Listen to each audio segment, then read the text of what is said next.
What's up, fuckers? Man is back. What a welcome back after a year away. Tony, I guess talking about it, man. I mean, a year off, now you're back. It's time to fight again. Give us just the emotions. What's going through your head right now? This is awesome. I'm just glad to be here. Glad to see you guys, non-pandemic, and just hopefully we can enjoy this weekend really good. Very nice. Obviously, you're constantly training, during the time away. It's not like it was just you were on the sidelines. But I guess, was there a primary focus, a primary goal during that year? Just get back and acclimated to what I really have to do, and that's winning. I can't really bullshit too much. Went back to my old school roots. Said it before, but really kept it on this time. So it was really cool, man. Structured everything out. Certainly you don't want to sit and talk about losses and setbacks, but when you evaluate them, do you look at it as something I did wrong in preparation, something I did wrong in tactics, just the fact that this is the highest level of the sport? I surrounded myself around the wrong kind of mentality. I'm not going to say anything bad about anything, but leading up to my last fight, I had to kind of think about that when my boxing coaches, they were telling me don't throw a jab, and then everybody's telling me to knock them out. It was kind of confusing going out there. It almost looked like I froze, right? Right. So if you're going to tell me not to throw a jab, and you're going to tell me to knock them out, what's really the point? So has this been like a mindset adjustment more than anything in terms of, the way you enter the cage on Saturday? I had to stop thinking all about the bad shit and just kind of just focus on what's really important, which is just having fun. And if I'm not having fun, I'm not going to go out there and have a good time, which is obviously you guys saw that. And I've been in enough positions, bad positions, where I thought that Khabib would actually take a fight, and the pussy's still scared.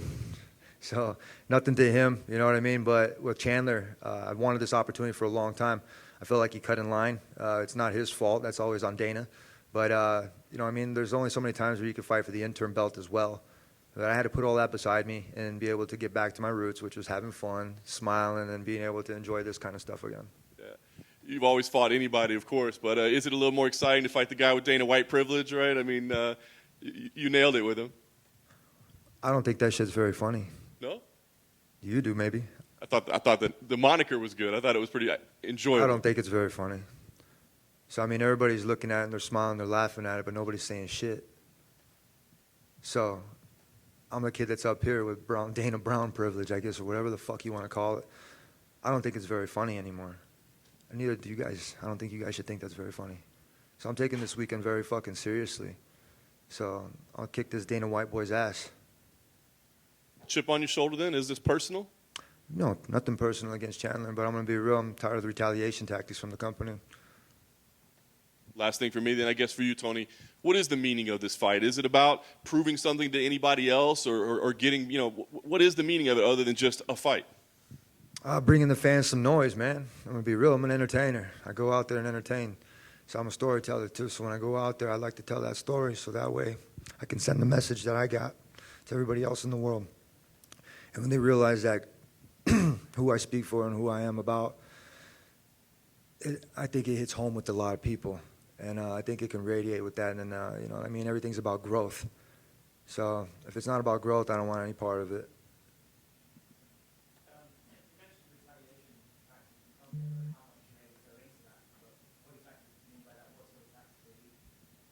We'll talk about that after I win. Does that have anything to do with the break? This has obviously been a very long break for you. Was that purposeful or was that... Oh, you guys are listening now. That's interesting. That's cool. This is why I haven't done any interviews. This is why I just kept my mouth shut for a long time. A lot of fighters have been keeping their mouths shut for a long time. You should ask some of the other fighters that have been fucking treated like shit for a long time, too. So I'm not the only one thinking it or fucking saying it or seeing it. So maybe you should ask them, too. Tony, to your left over here. Dustin Poirier said that he would probably fight the winner between you and Chandler. What do you have to say about that? He's full of shit. I'm going to be real. He said he wanted to fight me many times, and then I gave the opportunity to him, and then somebody gave him more money to be able to fight. The kid's full of shit. Nothing against Poirier or any of the other fighters, but I'm worried about Chandler. We prepared for this guy for UFC 274 for many, many weeks. I brought in some really good, smart people to be able to structure all the stuff and all the talent that I have to be able to go in there and get this victory come Saturday night. So I'm a different animal. Hold on, brother, I'm talking. Now, that shit was funny. And off-topic question, what kind of music have you been listening to prepare for this fight? Oh, man. Classic rock. more than anything else was pretty cool. You know what I mean? Keep the vibes going. AC/DC Thunderstruck, Peter Gabriel's Sledgehammer. I mean, literally, you know, Toto, which is cool, as always, you know, hold the line. I mean, some video game rap music. I mean, whatever is going to be the thing that's going to get the crowd going. You know, that's pretty much how I feel inside my practice room. But leading up to the fight, I wasn't listening to anything. I was just keeping the beat. You know, I had to bring myself back to the Ultimate Fighter when they took our music away and they took our phones away and they took everything. They stuffed us in a room for a couple of days and they said, "Hey, you guys can't leave this place." Took away all of our privileges. It felt like you were in fucking prison. Never been to prison, but I'm gonna be real. If that was close as it could be, and then you had to find out everything about somebody and have cameras all around them and know every single fucking move that they were gonna do.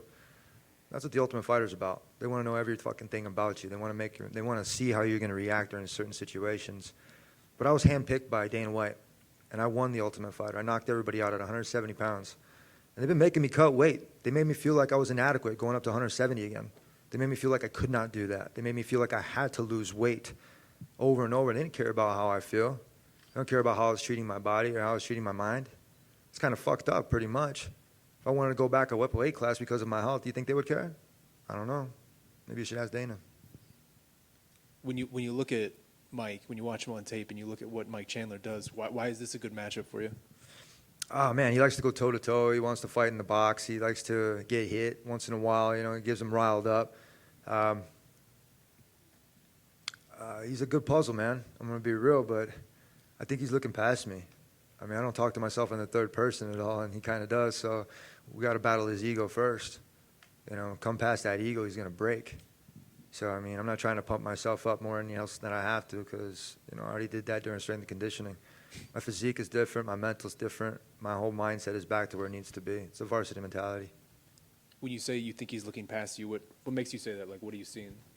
I don't know. I don't really listen to him too much, but I heard he was talking about Conor McGregor and the next fights and everything, and that's cool. Good for you. You're going to have your hands full come Saturday night at UFC 274. So I'm going to go in there, have fun, smile.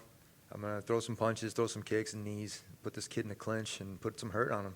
So I'm going to make him bleed, make him see his own blood. I think he likes that. I wonder, I mean, when you're looking at it, does it feel like that sentiment is more pervasive than just Mike? Like, do you feel like the MMA community in general is looking past you right now and has sort of moved on? I'm glad. That's exactly what I wanted it to be. I wanted to disappear a little bit. I wanted to make sure that I was in the right places at the right times during certain things. So, you know, the way I portrayed it is I disappeared from the world, and I really didn't. I just didn't talk to you fuckers. So I don't owe anybody anything besides going out there and giving my best and making sure I walk out the same way. And, you know, best of luck to Michael Chandler and myself. You know, may the best man win. But come Saturday night, my hand's going to be raised in victory. Well, the last one for me, I'm just curious. Obviously, you've been in a lot of fights like this with Mike. I think a lot of fans are very excited for this fight because it seems like it's going to be very exciting.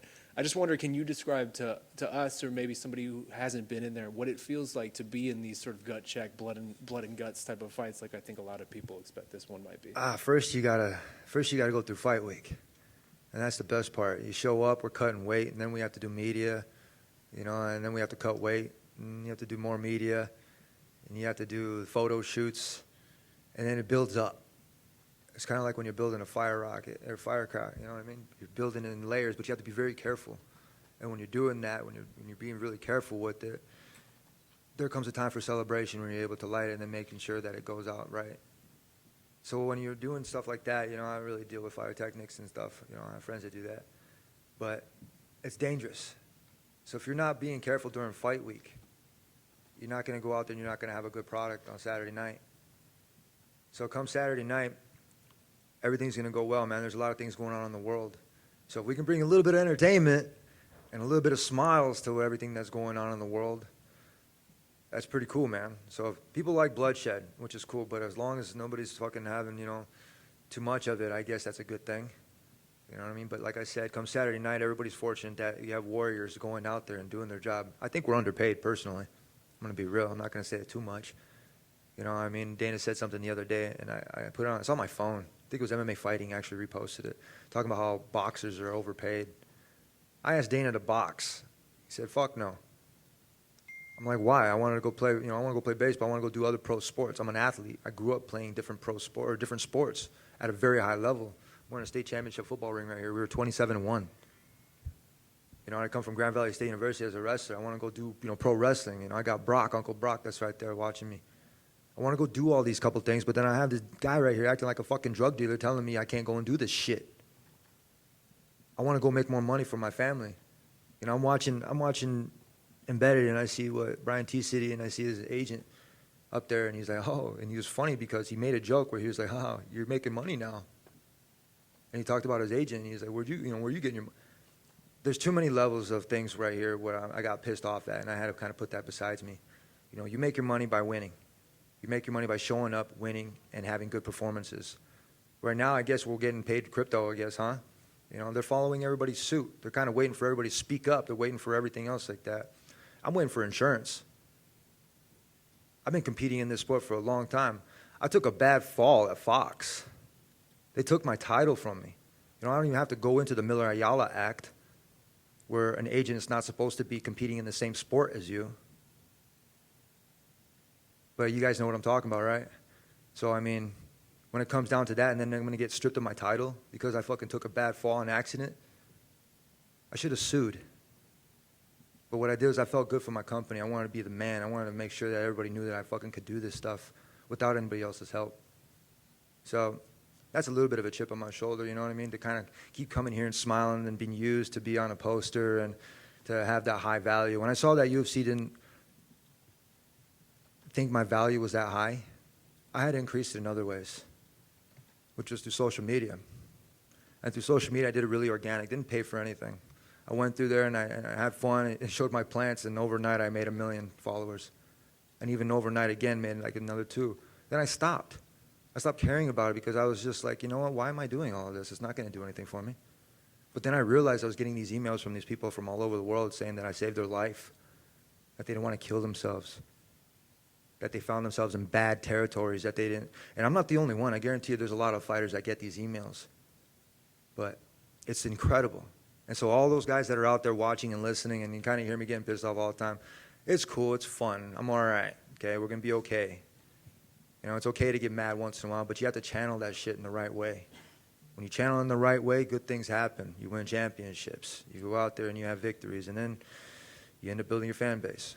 So, yeah. I mean, I just wanted to follow up on that. I mean, do you feel like you're being stifled? Like, it feels like you're almost kind of over it, but maybe conflicted about that? Nah, like I said, I had a nice 1.5 years to think about everything. It's kind of like being put on restriction a little bit. You know what I mean? Just kind of had time to sit there and just kind of thinking what I wanted to do. And during the time I shouldn't have fought, I was injured. You know, after that Gaethje fight, I broke my toe. I didn't even know I broke my foot. And I was so injured on my legs, I didn't even want to go down. I didn't get knocked down. I kept fighting through that. I thought about Jesus, man, carrying the fucking cross, and that dude would not quit. Every single time that they would beat him down, he would get back up and he would keep moving forward. I was thinking that whole entire time when Charles had my arm out like that, I was like, he didn't tap. And I remember my kid, he had his arm hyperextended. You know, one time I was like, hey, careful, you know. I was like, you don't want to hurt yourself. But he's naturally like that. So when I'm in the fight, I'm thinking about my son. I'm thinking about my arm. I'm like, go ahead, break the fucker. I was like, because I'm going to beat you with it.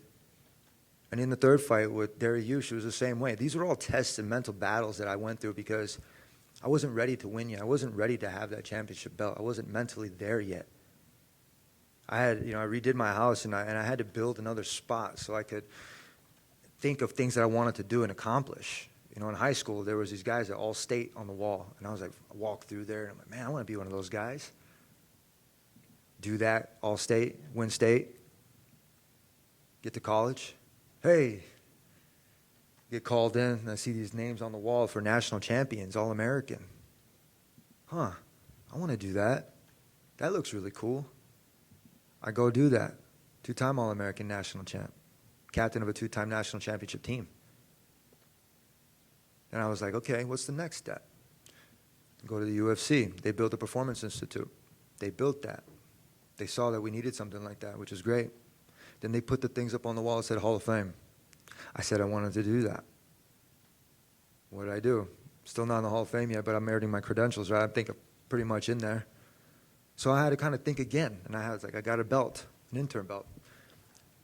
And then they wanted me for a fight for another interim belt. I was like, well, I already have one of those. It's kind of selfish for me to not just, have one. I don't want 2 interim belts. I have one. But it was a championship belt because through the stuff it should have went. You know, like I don't have to go back on the Miller Ayala Act, but, you know, I will. And then I had to think about it again, and I saw the new belt, and I was like, I got treated like shit for a long time. Kind of don't really want it. It was like a Cracker Jacks prize. Kind of like, well, looks kind of fake to me. It wasn't the classy kind of shit, but then I had to readjust my thinking. I had to build something, so that way I had space on my shelf to be able to put something new. So that's what I have. I have space on my shelf, and I looked at it a couple of days and, you know, walked past it, look at it again, and I look and I'm like, man, there's empty there. Because I need something to be put there. I was like, it'd be kind of nice to put a belt right there. And I started kind of getting hungry again, kind of figuring it out, you know, putting things together like a puzzle. And it started and it clicked. So I'm a straight shooter now, man, and everything's pretty cool. So this camp, I'm very fortunate to be able to put things together and structure the shit out of myself. In my other interview, I said I had too many main ideas. But it's good to multitask like that, because I can multitask on 3 computers, like no problem. But to be able to write a central paper and put one central idea as a main heading and be able to write everything around it, that was the hard part. So I have that now. I put that central that structure towards where I need it to go, and I want that belt. It's kind of cool, and I want to add some rubies to it. So it is my prerogative, and it is my priority to go out there and make sure my hand gets raised on Saturday.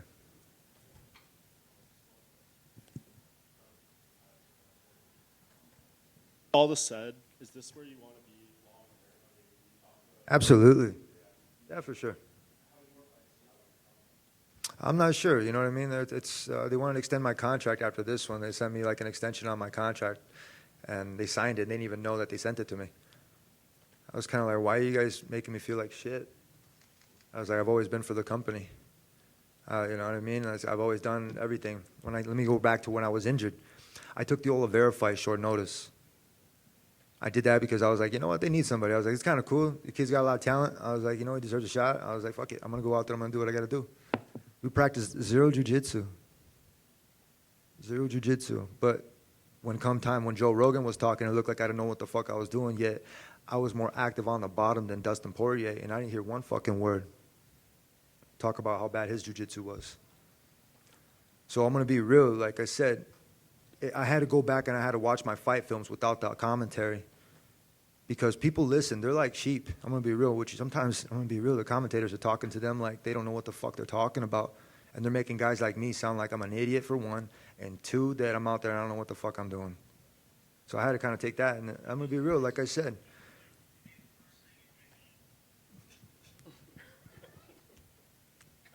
So, I mean, we're going back and having a fun part about that. Like I said, I'm always going to be here for the company, you know, but will they be here for me? Tony over here. When I got injured, when I got injured, I didn't get a flight home. I got treated the same way. Chris Weidman, he got a personal flight back. I couldn't fucking walk. I couldn't do the same shit. So I'm not sure what the corporate is, you know what I mean, talking about that. But there's some questions to be raised on how they treat their athletes, that's for sure. Tony, you said they had reached out to re-up your deal. Are you nearing the end of your deal? Like, is this the last fight? Nah, I got a bunch, man. I'm going to be real. I'm willing to be able to fight it out, to go out there and not be held under. Like I said, like I'm going to be real. Like, the promoters here, they act like drug dealers sometimes. You know what I mean? They just throw around a couple bucks here and there, and you're like, come here, kid, come here, kid, come here, kid. Here, take this, take this, take this, take this. And if you don't have the will to say no to that stupid shit, you're going to get fucked. I mean, I've seen like Terrence McKinney is the same fucking way, and a couple other people, you know what I mean? Like, and even for me to go out there, and then I had to say no a couple times. You know, I had to fucking ignore Dana's call once during the pandemic.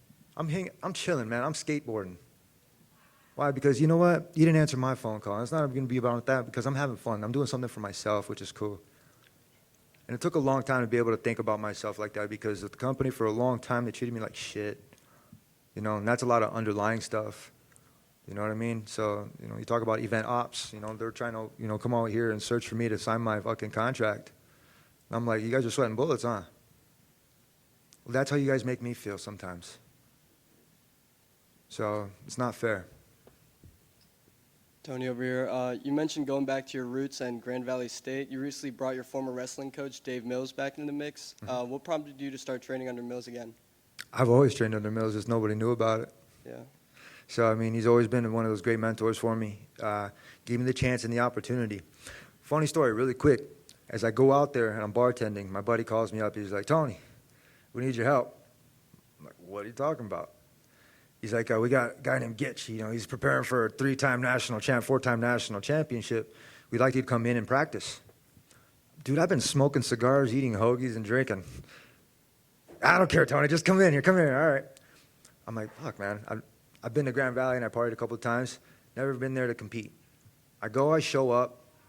I go there like a student. I park. I had to go through the whole entire thing of finding parking for one. That was crazy. I was like, this is fun. But first, I went through the tunnel. Like even here at Arizona State, being here again, it brings me back to college town, and it brings me a good feeling. It brings me back into here where I need to be. I go there and I'm looking through the stuff. I'm like, hey, where's the wrestling room? They're pointing that way, and I'm like, man. I'm looking. There's a indoor track, and there's basketball. There's like a whole volleyball court. There's like weightlifting equipment. There's like, it's dope. I'm like, this is cool. It's like the Performance Institute. Felt like a real college university. I go in the wrestling room. You can't even look in the window. It's all fucking fogged. I go in there. I'm all nervous. My heart's racing like crazy. I'm like, control yourself. Coach Mills comes up.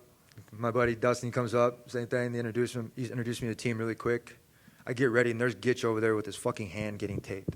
He has a club. Like, mean son of a bitch. Cool dude, too, man. Hard fucking worker. And he's preparing for me. And I'm like, oh, man, here we go. I lace up my wrestling shoes. I haven't worn them in a long time. I'm sitting there, and then we go and we shake hands, and I go and hit him with an ankle pick. Pissed him off. Pissed him off. Go out there, and I did really well. What do you think I did next? Ran over to the bucket. Puked. I was out of shape. I get back on the mat. We had another match. And I did the best I could. And it was cool. I did really, really well, helping my partner, my buddy, go out there and prepare for his national championship. Didn't know him at the time, but I made a best friend right there. A couple months go by. Afterwards, I said, thank you, guys. And I was kind of embarrassed that I went and I puked in the thing. But I got back after it. I went and I started running. It was the opportunity is what gave me that mental clarity to be able to do that. And I get a phone call from Coach Dave Mills. Hey, Tony. Dave Mills here from Grand Valley State University. We'd like you to, he was talking to me, and then he said, opportunity came up. We would love for you to come and wrestle for us. Holy shit. Blessing. Opportunities exist when we create them. And that was one of the best things in my life that changed it. So I've known Coach Mills for probably about 14, 15 years. Man, great mentor, man. Fucking awesome. So I'm glad for that, and then shout out to Coach Mills. Just one from me. Sorry, Tony. Cool. Can I just quickly go? Writing a book up here. Just want to ask, having fought Charles Oliveira and Justin Gaethje within the last couple of years, I was wanting to get your prediction on that fight and how you see it going. The boys are going to bring it. I think they've gotten better each time, which is cool. They got a great coaching staff, which is excellent. I can't talk about theirs too much because I have a great coaching staff as well. You have to bring in the right people at the right time to be able to do the right things. And sometimes the chemistry doesn't work. Sometimes it does. Over at their camp with Trevor Whitman, they have very good chemistry. They got a solid team. Same thing with Oliveira at Shoot the Box. They have a very solid team. They have a lot of people they can spar with. Very cool. I moved to Orange County with Rain Training Center, and when that disappeared, it kind of left me in the open, and I had to kind of find myself in my own spot. So with them in the regards to where they're fighting, it's not my concern, man. I'm going to be real. I don't give a fuck. So hopefully they go out there and have a good fight and not boring one, so everybody's buying this pay-per-view. So make sure you guys don't stream that shit. We'll find you.